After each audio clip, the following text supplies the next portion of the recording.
Why Napoleon was a tyrant. Reason number 1. Napoleon crowned himself emperor instead of the Pope. On May 18th, 1804, Napoleon crowned himself emperor in front of the Pope, who was invited, thinking he was going to crown Napoleon.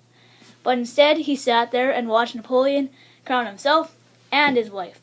So now, after all the work getting rid of a king, they now accepted an emperor, which is basically the same thing. Napoleon crowning himself made a symbolic gesture stating that he would be subservient to no one on earth, and that Rome would never command him. Reason number 2. Violated the rights of man.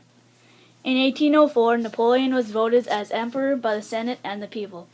During that same year, the Napoleonic Code was formed. The Napoleonic Code took away all the gains made by women during the French Revolution. The code also cut down freedom of speech and freedom of the press. Napoleon created the lycée system of education, which made the school system open to all social classes, but at the same time, girls were not allowed to go to school. Napoleon abused some of the ideas of the French Revolution by stopping the press from writing bad articles about him and forcing German people into the French army. Number 3. He ruled without consent of the people. Napoleon made himself emperor for life, allowing the people no elections.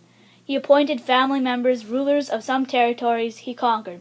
He did what he wanted, when he wanted, and how he wanted, even if it cost him soldiers. He didn't stop until he was done, and nothing was enough. He just needed to keep fighting. Why Napoleon was a tyrant.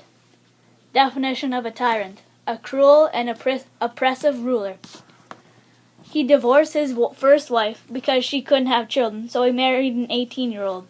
He stole treasures and precious items from liberated enemies.